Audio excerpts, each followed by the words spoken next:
Jangan lupa subscribe, like, and share. Alhamdulillah, wassalatu wassalamu ala rasulillah wa ala alihi wa sahbihi wa man tabi'ahu wa mawala. Bapak-bapak, ibu-ibu, hadirin hadirat, tak dapat saya sebut satu persatu. InsyaAllah kita semua dimuliakan Allah subhanahu wa ta'ala. Amin ya rabbal alamin. Kalau kita lihat ayat dalam Al-Quran bercerita tentang iman, tapi dikaitkannya dengan dagang, dengan bisnis, dengan jual beli. A'udzubillahi minasyaitonirrajim. Hal adullukum ala tijaratin tunjikum min azabin alim. Maukah kamu aku tunjukkan suatu perdagangan, dagang, tijarah. Makanya orang Arab menyebut fakultas ekonomi itu kuliah tijarah. Kuliah artinya fakultas tijarah, dagang. Hal adullukum ala tijarah. Maukah kamu dagang? Kuliah fakultas tijarah, dagang, bisnis. Fakultas ekonomi itu disebut dalam bahasa Arab kuliah tijarah. Maukah kamu aku tunjukkan suatu dagang, tunjikum min azabin alim. Tapi dagang ini lain.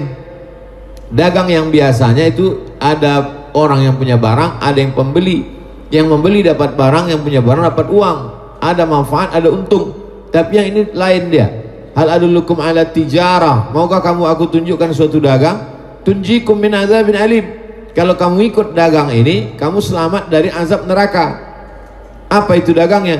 Tu'minuna billah, kau beriman kepada Allah. Wa tujahiduna fi sabilillah, kau berjihad di jalan Allah. Wa tu'minuna billah, tu'minuna billah wa tujahiduna fi sabilillah, kau beriman kepada Allah dan engkau berjihad di jalan Allah. Jadi iman dikaitkan dengan dagang. Jadi kalau ada hari ini orang yang memisahkan iman dengan dagang, dagang jalan sendiri, iman jalan sendiri, hancur Islam. Ada sekarang orang yang berdagang jalan sendiri, halal haram hantam saja, tak peduli riba, tak peduli ini tipu, tak peduli ini bohong. Kenapa? Karena agama, iman tidak boleh masuk ke dagang. Yang satu lagi pula sibuk dengan ibadah. Sholat sunat duha, sholat sunat tahajud, sholat sunat witir, puasa sunat, Senin Kamis, Ayamul Bait.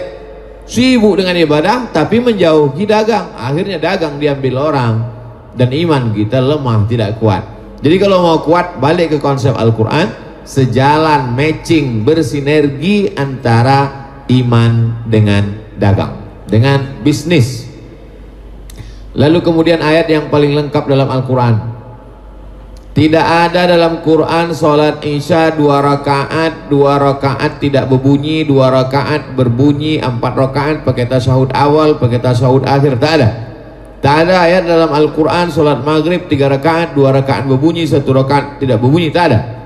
Tapi ayat yang paling lengkap detail dalam Quran adalah kalau engkau menjalin transaksi hutang piutang. Al-Baqarah 282, satu halaman full.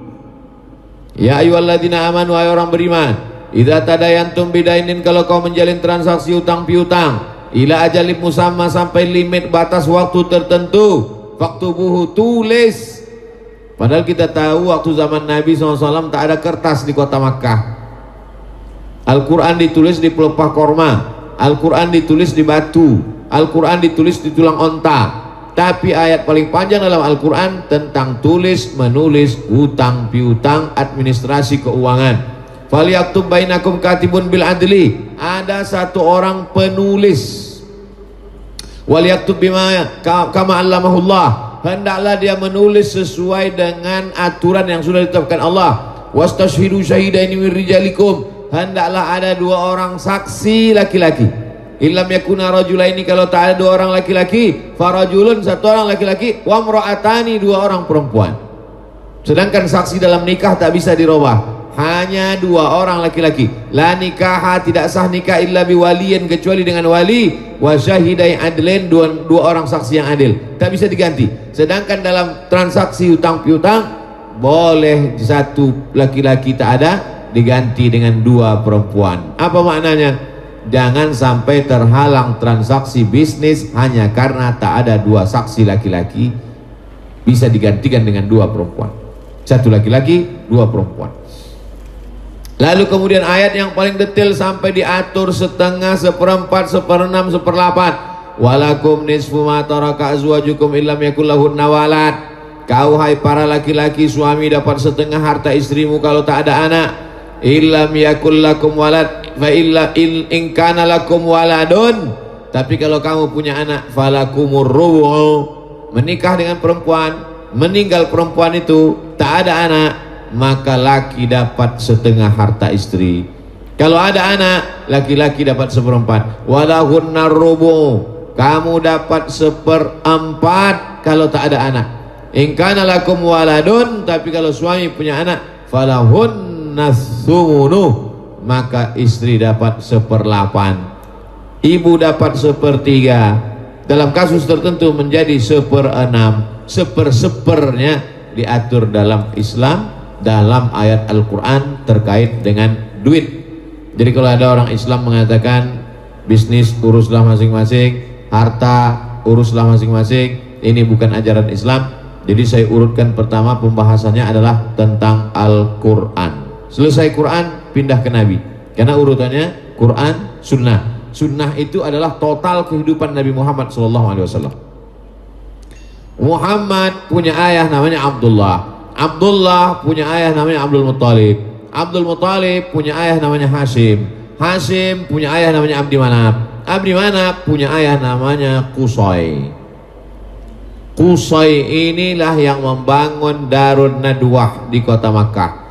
Dar rumah, Nadwah balai pertemuan, balai adat. Kalau kita sekarang anggota ke kantor parlemen, DPR provinsi, DPR kabupaten, DPR RI, DPD, tempat bertemunya kepala-kepala suku, itu dibangun nama tempatnya Darun Nadwah. Yang membangun adalah Qusay, kakek kelima Nabi Muhammad bin Abdullah bin Abdul Muttalib bin Hashim bin Abdi Manaf bin Qusay.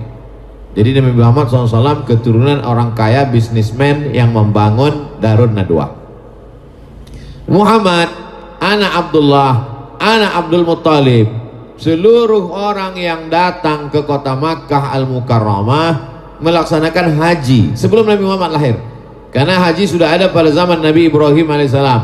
Dari Nabi Ibrahim ke Nabi Muhammad SAW ada haji, tapi dirusak ritual itu dengan perbuatan-perbuatan syirik. Tapi tetap mereka datang setiap tahun berkumpul, dan diantara pelayan, penjaga, kunci, pemegang kunci pintu Ka'bah itu adalah kakek Muhammad, Abdullah Abdul Muttalib. Makanya ketika datang serangan Abrahah mau menghancurkan dengan tentara bergajahnya, datanglah Abdul Muttalib membawa kunci pintu Ka'bah. Apa kata dia? Aku tak sanggup menjaga Ka'bah ini. Inna lihadzal baiti rabban yahmih. Kuserahkan kuncinya kepada Allah yang menjaganya. Jagalah ya Allah, karena sudah diserahkan kepada Allah. Allah yang mengirimkan pasukan. Fa arsalna alaihim tayran ababil tarmihim bihijaratin min sijil. Qusay sudah, Abdul Muttalib sudah, sekarang masuk ke Abdullah. Walamma tamma min hamlihi syahrani ala ashhuril aqwalil marwiyah tufiya bil madinatil munawwarati abuhu Abdullah. Semua orang Sumatera Utara tahu itu. Kalau ditanya orang Medan tentang apa itu? Tentang mengayun anak gitu.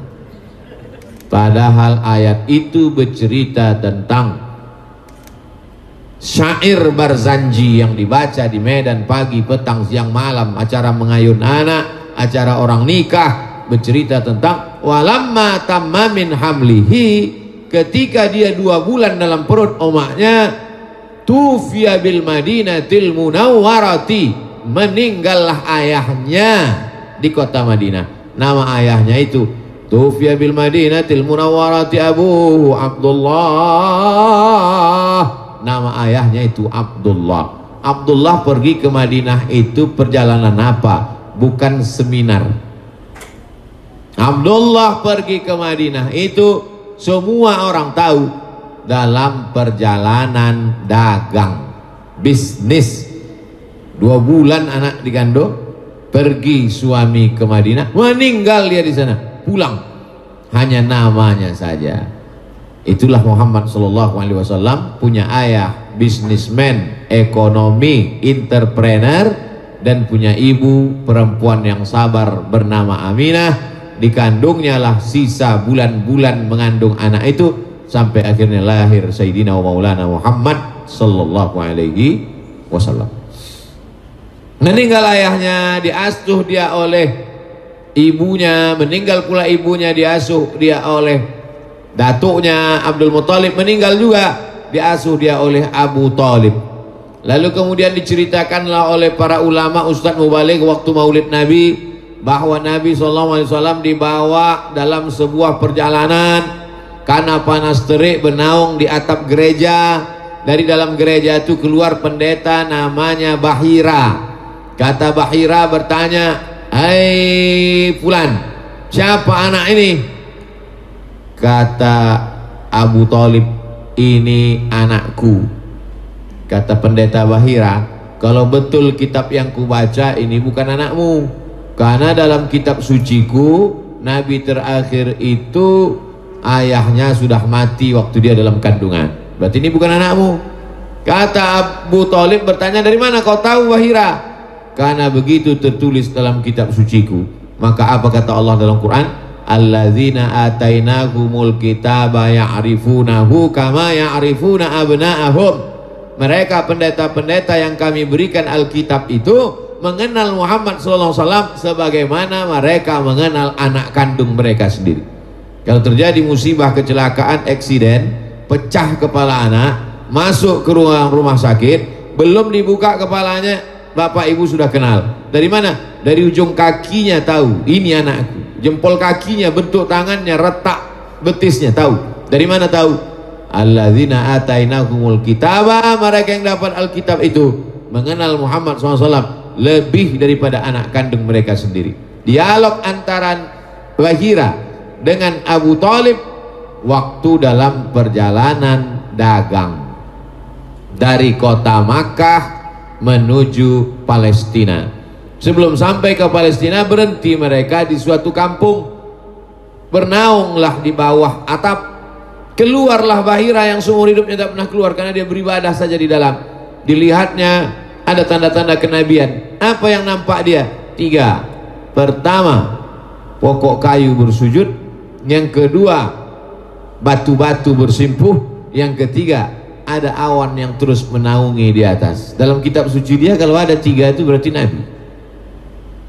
Kita jangankan awan, payung orang pun tak kembang. Berarti ini adalah Nabi. Dan perjalanan itu bukan perjalanan shopping, bukan perjalanan jalan-jalan, tapi perjalanannya adalah perjalanan dagang. Kakeknya yang kelima, dagang. Ayahnya meninggal dalam perjalanan, dagang. Dia bersama pamannya, dagang. Lalu kemudian dia memenuhi kebutuhan hidupnya, tidak meminta-minta. Sengaja dibuat Allah dia menjadi orang yang tidak bergantung kepada manusia. Bergantung kepada ayah, ayah mati. Bergantung kepada emak, emak mati. Bergantung kepada kakek, kakek mati. Bergantung kepada paman, paman miskin. Sekarang banyak orang hidupnya penuh dengan ketergantungan sehingga dia tak bisa independen. Penyakit yang paling ditakutkan adalah penyakit tidak bisa mandiri. Jadi sesungguhnya kita mengirim anak kita ke pesantren. Kami dulu dikirim ke Mesir, Kairo, itu dididik. Sebetulnya buku yang kami baca di Kairo dengan di kelas sama aja. Buku yang dibaca di rumah dengan yang di pesantren sama aja. Jadi sebetulnya kita belajar jauh-jauh itu adalah belajar hidup. Bahaya cucu yang dirawat oleh nenek adalah penyakit, bukan penyakit jantung koroner, bukan penyakit diabetes. Penyakit tak bisa mengikat tali sepatu sendiri. Cucu yang dibesarkan nenek tak pandai mengikat tali sepatu, karena waktu mata cucu menengok sepatu udah diikatkan neneknya. Tak bisa dia mandiri, sehingga ketika anak cucu meninggal neneknya, banyak cucu jadi hantu karena tak dididik dengan pendidikan yang baik. Nenek-nenek zaman dulu, nenek sekarang udah banyak pengajian karena menonton Abdul Somad official. Subscribe, like and share. Lalu kemudian Nabi Muhammad SAW itu dididik dengan kemandirian yang luar biasa. Bagaimana dia memenuhi kebutuhan hidupnya? Dia mengembala kambing. Setelah mengambil upah gembala kambing sudah cukup dewasa remaja, barulah dia membawa barang dagangan. Ada seorang perempuan yang punya barang dagangan, bagi hasil. Aku punya barang, kau tukang bawa, kau jualkan, nanti hasilnya kita bagi. Dibawanya lah barang dagangan ini. Li'ila fi Quraisy, perjalanan orang Quraisy. Ila fihim rihlatasy syita'i was-shaib, perjalanan syita musim dingin, shaib musim panas. Syita musim dingin, shaib musim panas. Di Arab itu dua musim. Musim dingin mereka pergi ke Yaman, musim panas mereka pergi ke negeri Syam. Itulah kerja Muhammad SAW. Dingin ke Yaman, panas ke Syam. Dingin ke Yaman, panas ke Syam. Kalau kita hitung sekarang berapa negara itu? Yaman naik ke atas, Saudi Arabia, Makkah, Madinah. Naik ke atas negeri Syam, Suriah, Lebanon, Palestina, Yordania. 6 negara perjalanan Muhammad sallallahu alaihi wasallam. Kalau hidup dia sekarang, dia businessman, entrepreneur, ekspor import. Jadi jangan bayangkan Nabi itu jual duku antar kecamatan. Mohon maaf tukang duku, jangan tersinggung. Saya ceramah sekarang nih hati-hati betul memilih kata-kata. Takut saya besok keluar berita koran waspada, aliansi penjual duku internasional mengadukan Abdul Somad ke Mabes. Bisa aja kan? Lalu kemudian Nabi Muhammad SAW yang selalu laku barang-barangnya ini, koordinator barangnya Maisarah. Maisarah itu laki-laki bukan perempuan. Sampai ke Medan jadi mak-mak. Dipanggillah sama yang punya barang. Yang punya barang-barang ini Khadijah. Kata Khadijah, siapa ini pedagangnya? Kok lakunya luar biasa, beda sama yang lain. Coba kau bawa besok orangnya, mana dia? Ditunjukkan, itu orangnya. Kata Khadijah, aku mau nikah sama dia. Lalu kemudian disampaikanlah kepada Nabi Muhammad SAW. Nabi menyampaikan kepada pamannya, paman-pamannya pun meminang Khadijah. Maharnya 20 ekor onta. 1 ekor onta 50 juta kali 20 ekor, 50 juta kali 20 ekor berapa itu? 1 miliar. Mahar Nabi nikah sama Khadijah itu 1 miliar. Menyesallah ibu-ibu yang dulu minta sajadah. 1 miliar. Saya pun berani menyampaikan ini karena di depan pengusaha-pengusaha. Kalau di depan anak-anak baru pemuda hijrah baru taubat, saya sampaikan ini rusak harga mahar. Jadi hubungan Nabi dengan Khadijah itu awalnya adalah hubungan bisnis. Tapi karena akhlaknya baik, laku barang-barang itu. Kenapa barang dia ini selalu laku? Karena yang lain menipu, bohong. Orang kalau sudah kena tipu sampai mati dia tak percaya. Hubungan kita adalah hubungan trust. Dulu kalau disampaikan di ceramah Maulid Nabi di kampung-kampung, apa kata orang? Apa ada orang berjualan macam itu, kata orang kampung. Bagaimana sistem dia? Ini barang bagus harganya sekian, ini barang kurang bagus harganya sekian, ini barang memang tak bagus harganya sekian. Ini kalau diceramahkan 30 tahun yang lalu, kata orang mana laku. Sekarang pasar buah yang paling laku adalah pasar buah yang menjalankan sistem Nabi SAW. Ini mangga impor harganya 50.000. Ini mangga impor tapi udah agak lisut 35.000. Ini mangga lokal masam 10.000. Orang tahu harga, tahu kualitas, dia beli, besok dia datang lagi. Datang pedagang pinggir jalan, dicampurnya semua yang bagus di atas, pas nimbang disuruhnya ke bawah. Orang beli makan, pulang dia tengok busuk, berulat, asam. Apa kata dia? Kusumpah kan membeli ini lagi. Makan sumpah orang yang menjual. Orang Islam yang tidak menjalankan sistem Islam dilaknat Allah, dilaknat manusia. Orang tak Islam menjalankan sistem Islam, laku barang-barangnya. Yang menjalankan sistem ini barang bagus harganya sekian, ini barang kurang bagus harganya sekian, ini barang tak bagus ini harganya sekian. Yang menjalankan itu sekarang tidak orang Islam. Ketika dia bisnis berhasil, orang banyak beli karena percaya, trust. Apa kata orang? Tuhan tak adil, masa awak yang sembahyang dia yang kaya. Bertanya ke Ustadz, Ustadz, kenapa aku yang sembahyang dia yang kaya? Ustadz nih pun bodoh pula. Ya, dia memang di sinilah surga dia, nanti di sana dia masuk neraka. Kau di sini susah-susah, nanti kau di akhirat senang. Pembodohan luar biasa. Pembodohan luar biasa. Itu mah umat Islam ini susah terus. Ustadz, kenapa kau susah? Kau memang susah sini, nanti kau di akhirat masuk surga. Mana pula masuk surga, udah menipu gua di dunia. Yang betul itu adalah karena sistem kau tak islami, kau melarat di sini, di akhirat neraka jahanam tempat kau. Sedangkan dia sistemnya sudah islami, cara dagangnya sudah islami. Tinggal sikit aja lagi kau syahadatkan dia, asyhadu an la ilaha illallah, asyhadu anna muhammadan rasulullah. Quran sudah, Nabi sudah. Nah, sekarang bagaimana kehidupan para ulama yang membawa Islam ke Sumatera ini dulu? Semua kita waktu SD dulu diajarkan Islam sampai ke Nusantara dibawa oleh pedagang.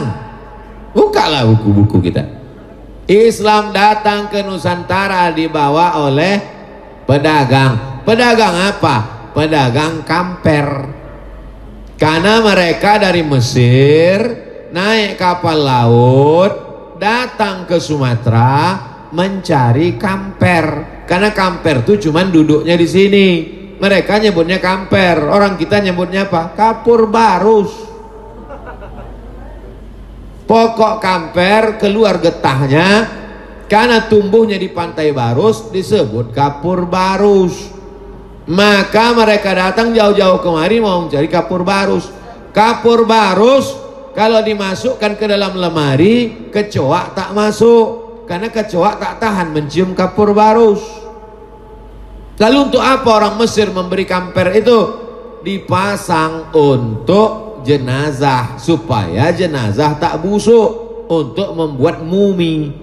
Sudah kita tonton filmnya Mummy Return. Maka jangan anak kita suruh panggil mumi, mumi, mumi. Mumi itu mayat hidup. Jadi hebatnya Pulau Sumatera ini adalah menumbuhkan kapur. Makanya kata Profesor Dr. Nakwib Al-Attas, guru besar sejarah tasawuf di IIU, International Islamic University, salah satu kata serapan Indonesia Nusantara yang masuk ke Arab adalah kafur. Kafur. Kata Arab yang masuk ke Indonesia banyak sekali. Dewan Perwakilan Rakyat, itu semuanya bahasa Arab. Diwan, kantor. Wakil, wakil. Ra'iyah, rakyat. Jadi DPR itu yang bahasa Indonesianya cuman persamaan. Yang lain itu bahasa Arab saja. Tapi bahasa Arab yang bahasa Nusantara yang masuk ke dalam bahasa Arab cuma satu, kafur. Makanya orang Arab menyebut dalam fikih jenazah itu dimandikan pakai daun sidir.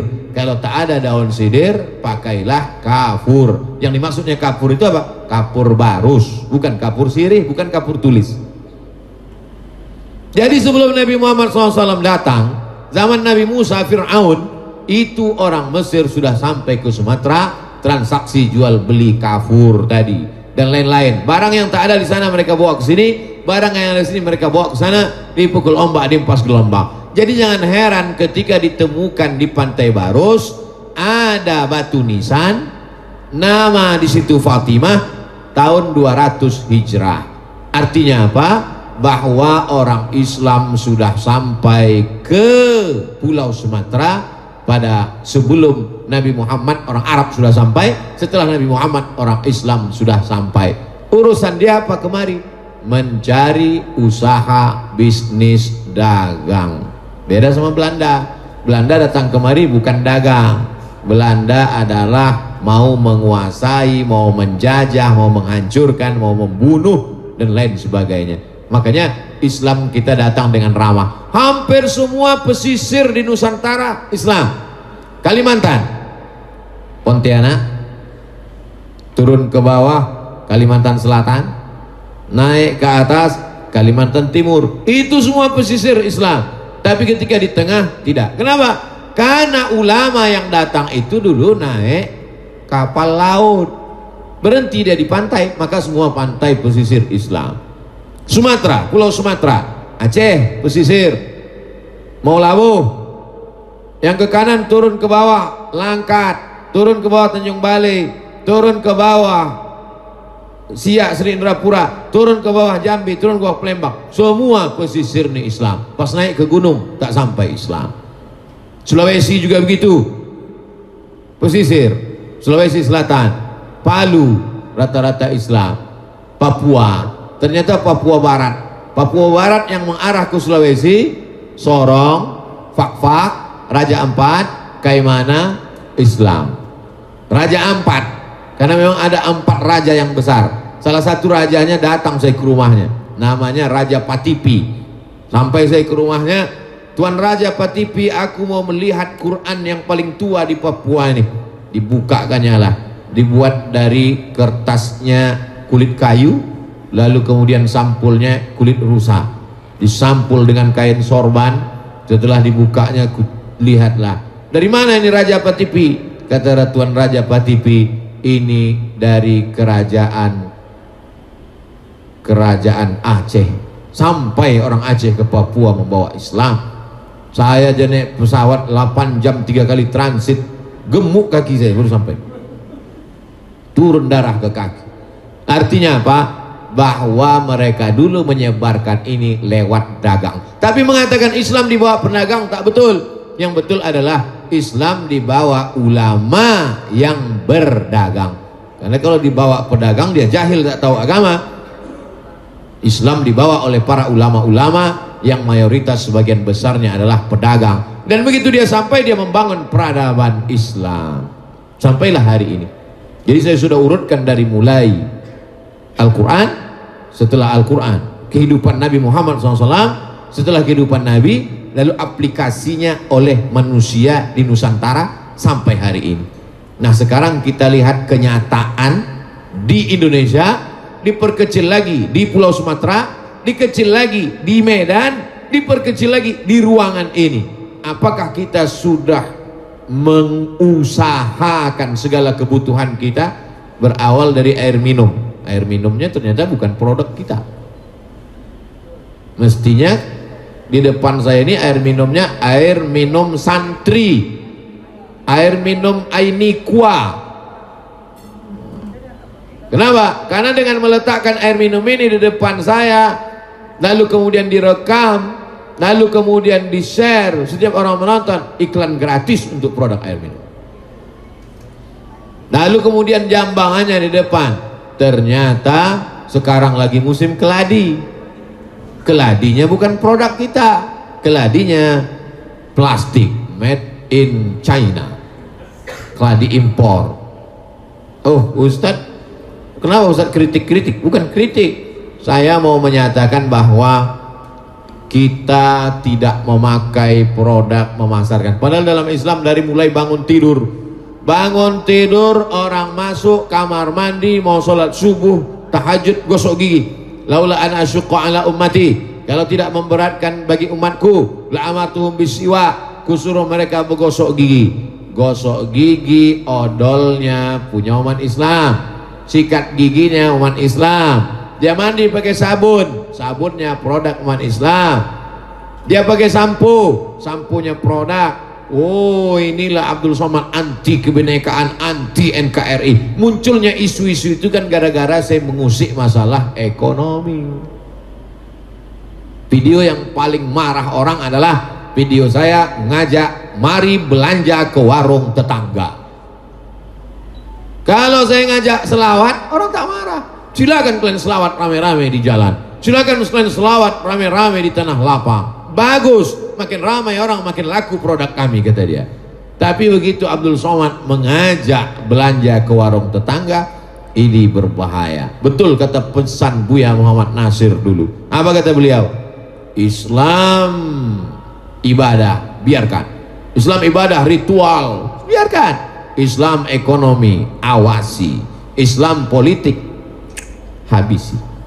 Kenapa? Karena mengancam periuk belanga orang lain. Nah, jadi judul malam ini adalah judul yang berbahaya. Maksudnya judulnya marilah kita hidup ikhlas. Nyawa sekalian, marilah kita ikhlas. Udah banyak yang kena COVID, kita ikhlaskan aja. Bapak-bapak dilarikan pelakor, ibu-ibu ikhlas, lapang dadanya. Jadi memang tema-tema ceramah, tema-tema kajian mestilah tema-tema yang menghidupkan semangat, adrenalin, memancing. Supaya apa? Kada al-faqru ayakuna kufran. Hampir saja kefakiran. Fakir itu membuat orang menjadi kafir. Luar biasa. Ada namanya teori bubur panas. Apa itu teori bubur panas? Bubur panas di tengah mangkok disendok dari samping. Karena tak mungkin langsung sendok dari tengah, panas, luka lidah. Sendok dari samping. Suatu kota kalau mau dirusak akidahnya, mau dihancurkan, sendok dari samping. Daerah kawasan fakir miskin dirusak, baru sampai ke tengah. Kalau sudah kelilingnya kena, habislah dia. Cobalah kita pergi ke pinggiran kota, bagaimana orang susah, bukan mau susah mau ganti mobil baru, bukan mau susah mau rumah baru, susah mau apa yang akan dimakan sore nanti. Karena mereka cari pagi makan sore, kai siang makan malam kami ini Pak Ustadz. Susah, ditambah lagi ini. Jadi kenapa? Karena uang hanya dipegang oleh segelintir orang. Kalau segelintir orang ini tumbang. Lalu di mana ekonomi Islam?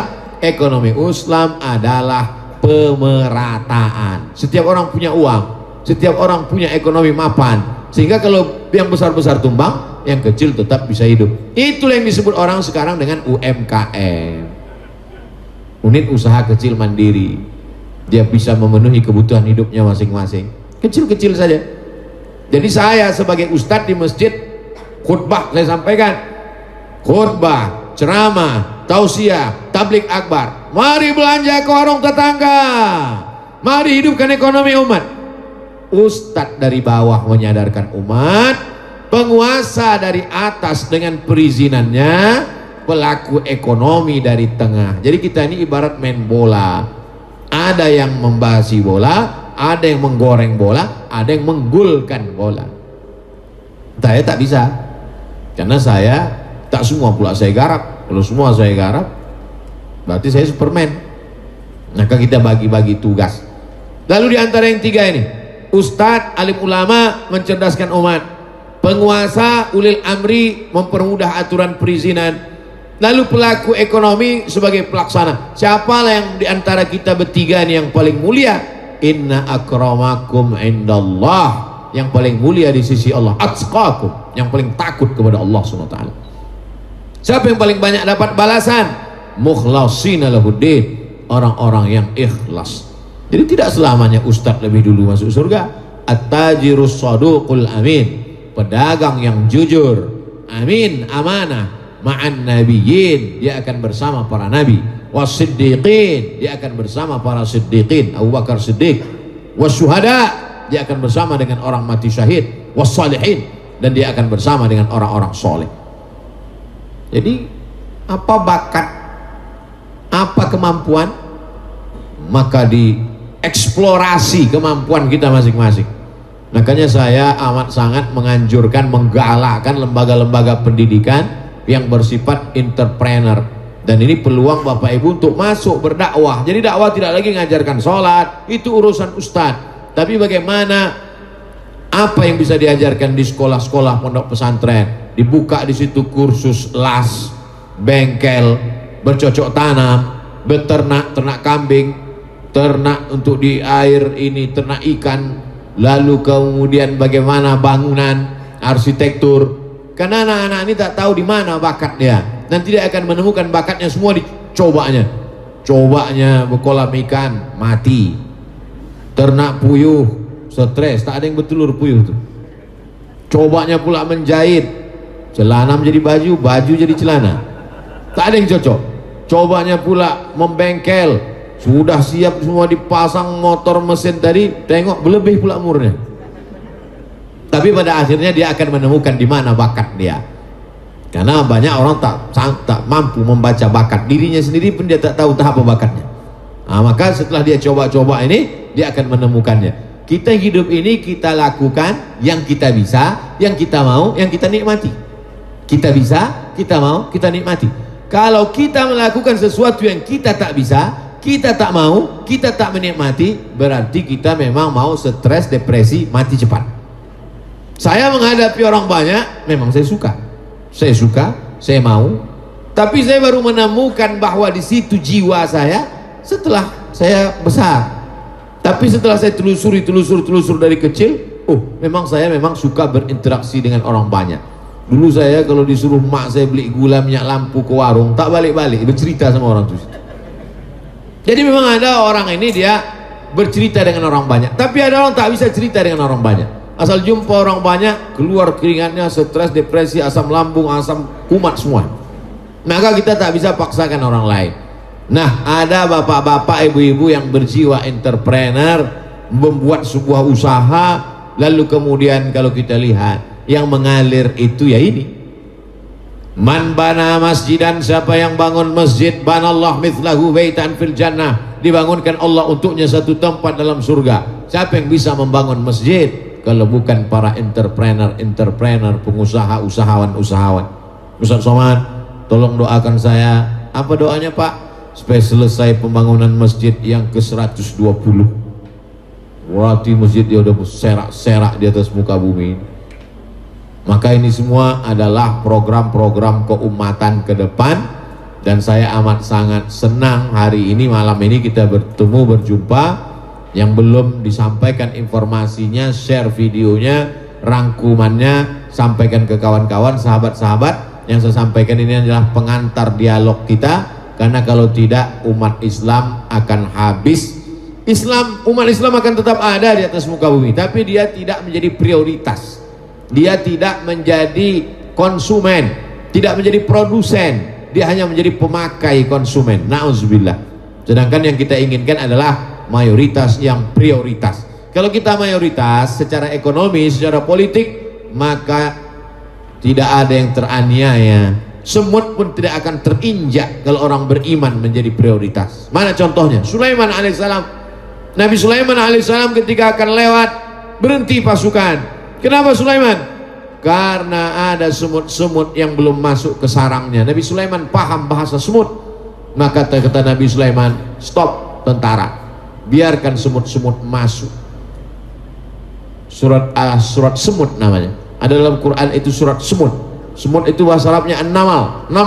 Ya ayat Tuhan namul udkhulu masakinakum. Pasukan semut, kata panglima semut, masuk kalian ke sarang-sarang kalian. Karena pasukan Sulaiman mau lewat, jangan sampai dia meminjak, perut kalian pecah.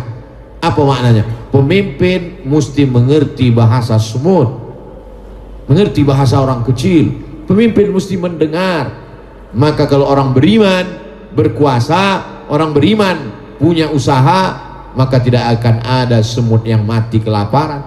Tapi ketika orang tak takut kepada Allah, manusia pun dipandangnya sebagai semut. Nyawa manusia sama macam nyawa semut. Nyawa manusia sama macam nyawa nyamuk dibuatnya. Maka begitulah pentingnya Islam. Kalau ada pengusaha Islam, ada pengusaha muslim, ada penguasa muslim yang menjalankan Islam, maka sesungguhnya dia tidak menjadi ancaman bagi orang yang tidak Islam. Karena semut pun terjaga. Wa ma arsalnaka illa rahmatan lil alamin. Semesta alam mendapatkan rahmatnya. Dia sudah jelaskan dari mulai Quran, Nabi, kehidupan Nabi, sahabat Nabi, kemudian umat Islam sampai ke Nusantara, sampai kritik sosial kehidupan kita saat ini. Selanjutnya saya kembalikan ke moderator. Terima kasih. Assalamualaikum warahmatullahi wabarakatuh. Jangan lupa subscribe, like, and share.